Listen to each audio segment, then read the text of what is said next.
ہمارے جو خوراک ہے وہ آپ دیکھیں گے ہوگا کہ زیادہ تر کاربوہائیڈریٹس اور فیٹس ہے وہ ہماری ڈائٹ اس پہ مشتمل ہے، جس کی وجہ سے ویٹ گین ہو رہا ہے. زیادہ ویٹ ہونا، اوبیسٹی ہونا، وہ بھی نی آسٹیو آرتھرائٹس کو یعنی کہ اسپیڈ اپ کرتی ہے. تو ون آف دی یعنی کہ آپ کہہ سکتے ہیں موڈیفائبل کوز جو ہے وہ اوبیسٹی بھی ہے، ہماری ڈائٹ بھی ہے اس میں. اچھا ڈاکٹر صاحب، یہ آپ سے پوچھنا چاہوں گا کہ عام طور پر لوگ جیسا کہ سہل پسندی کی وجہ سے یا ایک کام کی نوعیت کی وجہ سے اپنے جوڑ جو ہے وہ بہت زیادہ استعمال نہیں کرتے، یا جیسے بہت زیادہ واک بھی نہیں کرتے، نہ ایکسرسائز کرتے ہیں، کہیں بیٹھے ہیں تو بیٹھے ہی ہوئے ہیں گھنٹوں گھنٹوں، خاص طور پر گیمز کھیلنے کے حوالے سے، یا ایون اگر آپ کا کوئی کام ایسا ہے جیسے لائک بینکنگ ہے، اس کے علاوہ اور چیزیں ہیں، تو آپ کیا سمجھتے ہیں کہ جوڑ کے استعمال نہ کرنے سے یا نہ چلنے سے یا نہ تھوڑی ہل جل پیدا کرنے سے اپنی باڈی میں جوڑ کو براہ راست کیا کیا نقصانات ہو سکتے ہیں؟ ایکسرسائز نہ ہونا، باہر موبلٹی نہ ہونا، واک وغیرہ نہ کرنا، کوئی بھی ایکسرسائز پروگرام میں مطلب آپ کا کوئی بھی شامل نہ ہونا، تو وہ آپ کے جو مسلس ہوتے ہیں ان کو ویک کر دیتے ہیں. جب آپ کے مسلس ویک ہوتے ہیں تو آپ کے جوائنٹس اوور لوڈ ہوتے ہیں، ٹھیک ہے نا، کیونکہ مسلس آپ کے جوائنٹ کو ایک چلا رہے ہوتے ہیں، سپورٹ کر رہے ہوتے ہیں، جس کی وجہ سے آپ کے جوائنٹس پہ لوڈنگ ہوتی ہے، ان پہ آرتھرائٹس ہونا ڈیولپ اسٹارٹ ہو جاتا ہے وہ. اچھا تو ڈاکٹر صاحب، آج کل جیسا کہ آپ بتا رہے ہیں کہ ینگ ایج میں بھی لوگ جو ہیں گھٹنوں کی شکایت لے کر آ رہے ہیں، گھٹنوں کے درد کی، تو آپ بنیادی طور پر کیا سمجھتے ہیں کہ کیا ایسی غلطی ہے کہ جو کہ نوجوانوں کو نہیں کرنی چاہیے؟ دیکھیں، زیادہ تر جو ہمارے پاس ینگ پاپولیشن آ رہی ہے وہ زیادہ تر جو اسپورٹس انجری ہوتی ہے اس کے متعلق آتے ہیں. اسپورٹس کرتے ہوئے اکثر پاؤں ٹوسٹ ہو جاتا ہے ان کا، تو جو نی کے اندر آپ کا کارٹیلیج، مینسکس اور جو لیگامنٹس ہوتے ہیں، اے سی ایل، پی سی ایل، باقی بہت سارے ہوتے ہیں، ان کی اگر چوٹ ہو تو اکثر جو ینگ پاپولیشن ہے وہ ان کی وجہ سے آ رہی ہوتی ہے ہمارے پاس. سو وہ ایک ڈفرینٹ ٹاپک ہے اسپورٹس سرجری کو لے کے. اچھا ڈاکٹر صاحب، آپ سے یہ پوچھنا چاہوں گا کہ جوڑوں کے درد کے حوالے سے سیلف میڈیکیشن کتنی خطرناک ہے؟ دیکھیں، اگر آپ کسی ڈاکٹر کو نہیں دکھاتے، میں آرتھوپیڈک سرجن کی بات نہیں کر رہا ہوں، کسی ڈاکٹر کو بھی نہیں دکھاتے اور خود یعنی کہ میڈیکیشن لیتے ہیں، تو ہاں، تو وہ آپ کے لیے زیادہ خطرناک ہوتی ہے. آپ کو پتہ نہیں ہوتی کہ میڈیکیشنس اور کیا کیا سائیڈ ایفیکٹس کیسے ہو سکتے ہیں، مقدار اس کی کتنی ہوتی ہے. سو یہ خطرناک ہو سکتا ہے پیشنٹ کے لیے، ٹھیک ہے نا. ٹھیک، تو ڈاکٹر صاحب اس کے ذریعے اگر جوڑ کے نقصان کی اگر بات کی جائے تو آیا کہ ایسا ہو سکتا ہے کہ آرتھرائٹس دیکھیں یہ ہمارے لیے ایک طریقے سے نیگلیکٹ ہی ہے کہ جو پیشنٹ ہے وہ ڈاکٹر کو نہیں دکھانا چاہ رہا یا سرجن کو نہیں دکھانا چاہ رہا، وہ خود سے میڈیکیشن یعنی کہ کیے ہوئے ہیں، اس کے پاس وہ نالج نہیں ہے جس سے وہ اپنے جو مسائل ہیں ان کو ٹریٹ کروا سکیں. سو اس کے لیے نقصان دہ ہوگا آگے جا کے. ٹھیک. اچھا ڈاکٹر صاحب، ساتھ ہی ساتھ یہ بھی دیکھا گیا ہے کہ نارملی لوگ جو ہیں اگر جوڑوں کا درد ان کا ڈیولپ بھی ہو جاتا ہے تب بھی وہ اپنا جو لائف اسٹائل ہے وہ وہی رکھتے ہیں. اس کے حوالے سے آپ کیا کہنا چاہیں گے؟ ہمارے یہاں پہ یہ بہت ہی کامن چیز ہے. اکثر جو 90% پاپولیشن ہے وہ ہماری ایسے ہی مطلب کرتی ہے، نیگلیکٹ کرتی ہے. جو درد ہوتا ہے اس کو سہ رہی ہوتی ہے، میڈیکیشنس وہ لے رہے ہوتے ہیں، اس کی وجہ سے ان کو پھر دوسرے مسائل بھی ڈیولپ ہو جاتے ہیں. زیادہ آپ کی پین میڈیکیشن لینے کی وجہ سے آپ کو گیسٹرک ایشوز ہو سکتے ہیں، رینل ایشوز ہو سکتے ہیں آپ کو، اور بھی بہت سارے مسائل ہیں، ٹھیک ہے نا. تو یہ ساری چیزیں مطلب آپ ایک ڈاکٹر کو پہلے ایک ان سے ریفر کریں، ان کے پاس جائیں، اس کے بعد یعنی کہ آپ یعنی کہ میڈیکیشن کی طرف آئیں. اچھا ڈاکٹر صاحب، یہاں پر یہ بھی ایک سوال پیدا ہوتا ہے کہ تقریباً کتنا وقت درکار ہے کہ ری وزٹ کیا جائے یا ری وزٹ کرنا چاہیے ڈاکٹر؟ دیکھیں، وہ ڈپینڈ کرتا ہے ڈاکٹر ٹو ڈاکٹر. آپ کا ڈاکٹر ہی ایڈوائز کرے گا کہ آپ کو واپسی کب ان کے پاس آنا ہے. یہ protocol doctor to doctor vary کرتا ہے. ٹھیک. اور اگر پیشنٹ جو ہے وہ اس بات کو بھی اگر نیگلیکٹ کرے، اگر نیگلیکٹ کرے گا تو وہی بات ہے کہ پھر وہ پیشنٹ کے لیے نقصان دہ بات ہے. اچھا ڈاکٹر صاحب، آپ سے یہ پوچھنا چاہیں گے کہ عام جو ہماری عوام ہے وہ اگر بہت زیادہ افیکٹڈ ایسی ہوتی ہے کہ نی ریپلیسمنٹ تک کی اگر نوبت آ جائے تو ایسی صورت میں اس کو کیا کرنا چاہیے؟ سب سے پہلے اگر آپ کو پین ہو رہا ہے گھٹنے کے اندر یا ایسا کوئی مسئلہ ہو رہا ہے جو کہ وقت لے رہا ہے جانے میں، تو آپ کو سب سے پہلے تو ایک آرتھوپیڈک سرجن کو یعنی کہ دکھانا چاہیے. آرتھوپیڈک سرجن آپ کا معائنہ کرے گا، آپ سے کچھ ایکس ریز وغیرہ کروائے گا. اس کے بعد اگر آپ کا معاملہ جو ہے کافی انیشیل اسٹیجز پہ مائلڈ سا ہے تو وہ آپ کو انیشیلی لائف اسٹائل موڈیفیکیشن، ٹھیک ہے نا، اس کے علاوہ فزیو تھراپی، ایکسرسائزز اور آپ کی ڈائٹ وغیرہ موڈیفائی کرنے کے لیے بولے گا. اگر معاملہ بہت ہی شدت اختیار کر گیا، بہت ہی لارج اسٹیج پہ مطلب جوڑ بالکل ہی ختم ہو چکا ہے، تو پھر اس کے اندر ہمیں نی ریپلیسمنٹ سرجری کی طرف جانا پڑتا ہے.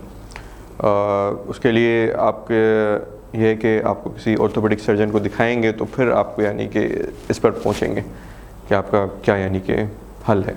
ٹھیک.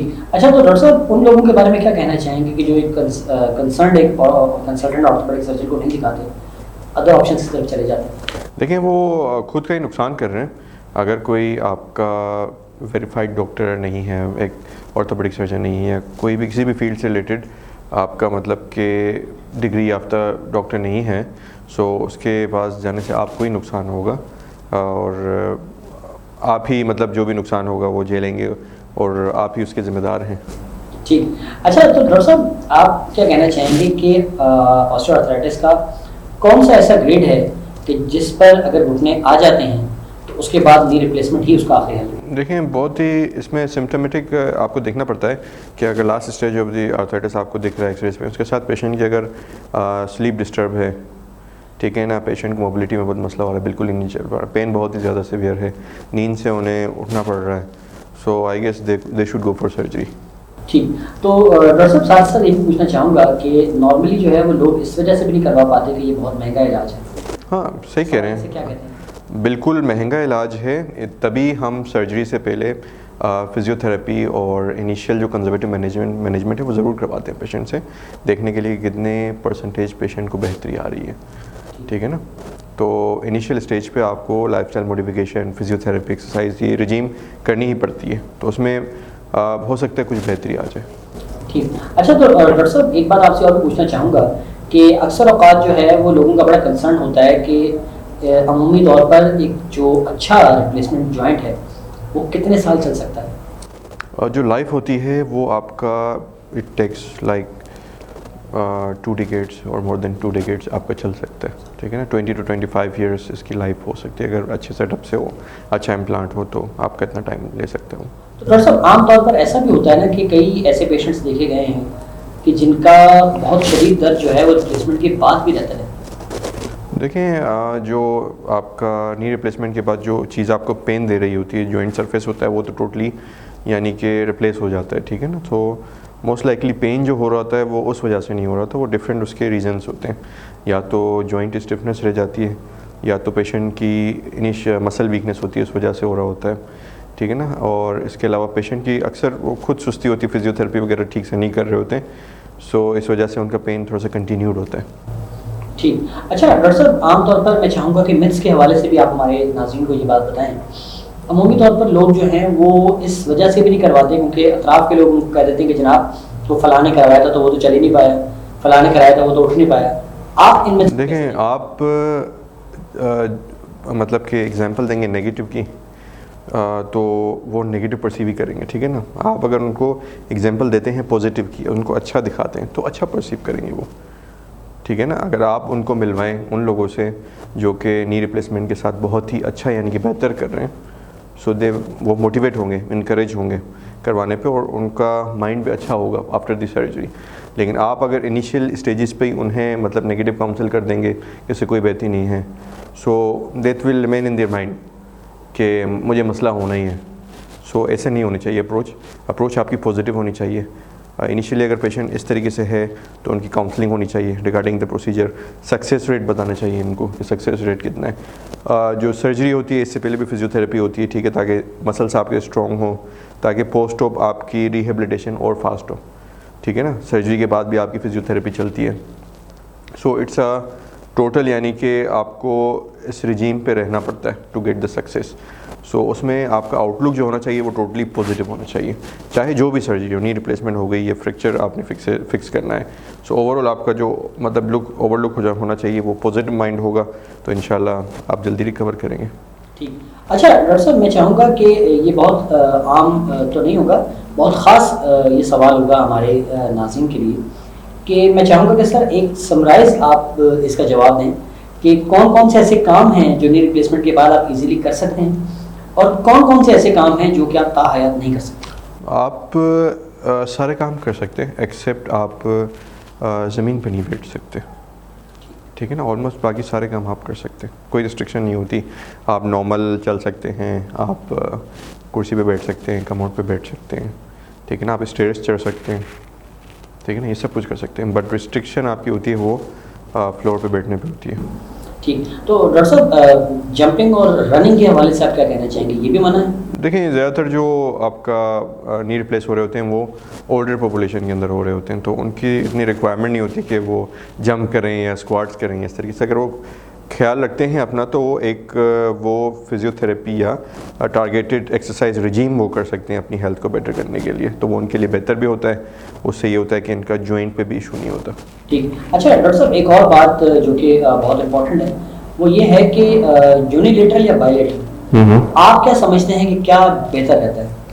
ڈپینڈ کرتا ہے کہ آپ کا ایشو آپ کو کس نی میں ہے اور کتنا زیادہ ہے. اگر آپ کا ایشو ایک ہی گھٹنے کے اندر ہے تو آپ یونیلیٹرل کروائیں. اگر آپ کو دونوں میں ایشو ہو رہا ہے، دونوں میں پین ہو رہا ہے تو آپ دونوں کروائیں. Depends on the patient. آج کل تو مطلب کہ کافی حد تک یعنی کہ ہم ترقی کر گئے ہیں اس میں کہ اب ہم پارشل بھی کر رہے ہیں. جی ایسا ہی. ٹھیک ہے نا. اور اس کے علاوہ آج کل روبوٹک بھی ہو رہی ہے. بالکل بالکل. یہاں پر میں اپنے ناظرین کو یہ بتانا چاہوں گا کہ جو پارشل نی ریپلیسمنٹ کا نام ڈاکٹر صاحب نے لیا تو پارشل کے معنی یہی ہیں. ڈاکٹر صاحب اگر میں غلط ہوں تو میری تصحیح فرمائیے گا کہ آپ کا آدھا جوڑ اگر خراب ہے اور آدھا ٹھیک ہے تو آدھے کو بھی ریپلیس کیا جا سکتا ہے. بالکل بالکل صحیح کہہ رہے ہیں. جی ہاں. تو یہ یقیناً ایک بہت بڑی جدت ہے اور میں تمام دیکھنے والوں کو یہ کہنا چاہوں گا کہ اگر آپ کو کسی بھی حوالے سے گھٹنے کا پرابلم ہے تو آپ لازم طور پر اپنے ایک کنسرن آرتھوپیڈک سرجن کو ضرور دکھائیں.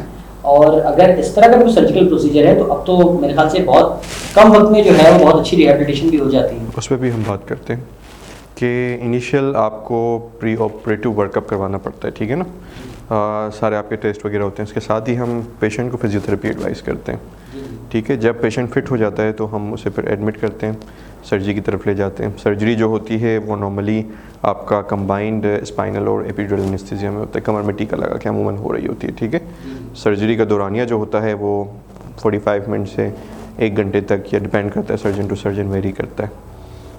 نارمل اسٹے آپ کروا سکتے ہیں 5 to 6 days. آپ پہ ڈپینڈ کرتا ہے، سرجن ٹو سرجن ویری کرتا ہے. جو پیشنٹ کو کھڑا کرنے کا پروٹوکول ہوتا ہے وہ سیکنڈ ڈے ہی، اگر نی ریپلیسمنٹ آپ کی بالکل ہی ان ایونٹفل ہے تو آپ سیکنڈ ڈے سے ان کو کھڑا کر کے موبلائز کروا دیتے ہیں اور فزیو تھراپی ان کی اسٹارٹ ہو جاتی ہے. اور فزیو تھراپی ان کی جاری رکھنی ہوتی ہے کچھ ویکس کے لیے. اچھا ڈاکٹر صاحب ساتھ ساتھ رینج آف موشن کے حوالے سے میں آپ سے پوچھنا چاہوں گا. عام طور پر جو ہے وہ پیشنٹس رینج آف موشن کے حوالے سے بہت خود کو جو ہے وہ بچا کے رکھتے ہیں یا بہت زیادہ رینج کو بڑھانے دیتے ہیں. تھراپسٹ کو بھی بڑھانے دیتے ہیں. تو آپ کیا سمجھتے ہیں کہ آئیڈیل رینج آف موشن کتنی ہے کہ جو ایک جوائنٹ میں آ جانی چاہیے؟ نارملی دیکھیں نارمل رینج آف موشن اتنی ہونی چاہیے کہ پیشنٹ آپ کا نارمل سٹنگ کر سکے، اپنی نارمل ایکٹیویٹیز ورک کر سکے، اس میں کوئی بھی ہنڈرنس نہ ہو. سو یہ جوائنٹ رینج آف موشن نہ کرنا یہ ون آف دی کمپلیکیشن یعنی کہ ہے فرام دی پیشنٹ سائڈ کہ وہ اکثر فزیو تھراپی نہیں کر رہے ہوتے. رینج آف موشن ایکسرسائزز جو ہم بتا رہے ہوتے ہیں وہ نہیں کر رہے ہوتے. سو اگر وہ اس رجیم پہ رہیں، اپنا ڈیلی ایکسرسائزز کریں، رینج آف موشن کرتے رہیں فزیو تھراپی کی اور ڈاکٹر کی بات مانتے رہیں تو انشاءاللہ یہ مسئلہ نہیں ہوتا. اچھا ڈاکٹر صاحب آپ سے یہ پوچھنا چاہوں گا کہ نی بینیفٹس کی اگر بات کی جائے، نی ریپلیسمنٹ بینیفٹس کی، تو مزید کیا کیا ایسے بینیفٹس ہیں کہ جو پیشنٹ کو یعنی بہت فائدہ دیں گے نی ریپلیسمنٹ کروانے کے بعد؟ ایک نارمل لائف اسٹائل پہ پیشنٹ کی واپسی ہو سکتی ہے. اپنے وہ نارمل کام پر جا سکتا ہے، نارمل یعنی کہ اپنی جو لائف اسٹائل ہے اس پہ وہ کیری آن کر سکتا ہے. So he will feel like a normal individual انشاءاللہ اگر کامیاب یعنی کہ نی ریپلیسمنٹ اگر ہوتی ہے تو. اچھا ڈاکٹر صاحب چونکہ اس وقت ہم پروگرام کے آخری حصے میں داخل ہو چکے ہیں تو میں چاہوں گا کچھ سوالات آپ کی ذاتی زندگی سے متعلق پوچھے جائیں. ڈاکٹر صاحب اسی شعبے کا انتخاب کیوں کیا؟ شروع سے جب ہم MBBS میں تھے تب سے ہی مطلب کہ میرا انٹرسٹ ڈیولپ ہو گیا تھا آرتھوپیڈک سرجری کی طرف. سو بس وہیں سے منزل آرتھوپیڈک کی طرف ہی لے گئی. ساری چیزیں خود ہموار ہوتی گئیں، منزل آسان ہوتی گئی، ہم چلتے گئے. ماشاء اللہ. اچھا ڈاکٹر صاحب عام طور پر دیکھا جاتا ہے کہ جیسے کہتے ہیں کہ ایک انسان کی کامیابی کے لیے یقیناً اس کے اساتذہ کا بہت بڑا ایک کردار ہوتا ہے. تو آپ کے کچھ ایسے اساتذہ کہ جن کا آپ نام لے کر شکریہ ادا کرنا چاہتے ہوں آج؟ بہت سارے ہیں، جیسے کہ سول ہاسپٹل میں ہمیں سپورٹ کرنے والے ڈاکٹر زبیر تھے. اس کے علاوہ لیاقت نیشنل میں ڈاکٹر شاہد نور ہیں ہمارے ساتھ، ڈاکٹر ذکی ادریس ہیں، اور بھی بہت سارے لوگ ہیں جنہوں نے مطلب کہ یہاں تک ہمیں پہنچنے میں کافی مدد کی ہے. ٹھیک. ڈاکٹر صاحب کوئی ایسا یادگار واقعہ، کوئی ایسا کیس کہ جو بہت یادگار ہو آپ کے لیے؟ سارے کیس یادگار ہی ہوتے ہیں ویسے، کیونکہ آپ مریض کی بہتری کر رہے ہوتے ہیں تو ہر کیس میرے خیال سے یادگار کیس ہوتا ہے. اچھا ڈاکٹر صاحب میں چاہوں گا کہ جاتے جاتے کوئی ایک خاص پیغام جو آپ ہمارے ناظرین کو دینا چاہیں. دیکھیں اگر آپ کو کوئی بھی مسئلہ ہو رہا ہے جیسے کہ آرتھرائٹس اگر نیز میں ہے, ہپ میں ہے, آپ کو کہیں بھی پین ہو رہا ہے, تو آپ کو چاہیے کہ ارد گرد ٹائم ویسٹ کرنے کے بجائے آپ پروفیشنل جو ڈاکٹرس ہیں ان سے یعنی کہ آپ ریفر کریں, ان کی طرف یعنی کہ جائیں, ان سے مشورہ لیں اور جو مشورہ دیتے ہیں اس حساب سے آپ اپنا علاج یعنی کہ کروائیں. آپ کے حق میں ہی بہتر ہوگا, آپ کا ٹائم بھی بچے گا اس سے, اور آپ کا ٹریٹمنٹ بھی باقاعدہ یعنی کہ پروفیشنلی یعنی کہ ہوگا. ڈاکٹر صاحب کا بہت بہت شکریہ کہ آپ نے اپنی مصروفیات میں وقت نکالا. ایک بار پھر انتہائی مشکور, انتہائی ممنون کہ آپ نے اپنا وقت دیا. ڈاکٹر صاحب بہت مجھے شکریہ. اچھا لگا, تھینک جی یو. ہاں ناظرین, یہ تھے doctor Muhammad Hunain, consultant orthopaedic surgeon, trauma care civil hospital Karachi. آپ کو ہمارا پروگرام کیسا لگا اپنی رائے کا اظہار ضرور کیجیے گا, اور ساتھ ساتھ ایک اپیل کہ اگر ابھی تک آپ نے ہمارا چینل سبسکرائب نہیں کیا تو اسے ضرور سبسکرائب کیجیے, اور ساتھ ہی ساتھ بیل آئیکن کو لازمی دبائیے تاکہ ہمارا ہر نیا نوٹیفیکیشن آپ تک بر وقت پہنچ سکے. اپنے میزبان یاسر عباس کو دیجیے اجازت. اللہ حافظ.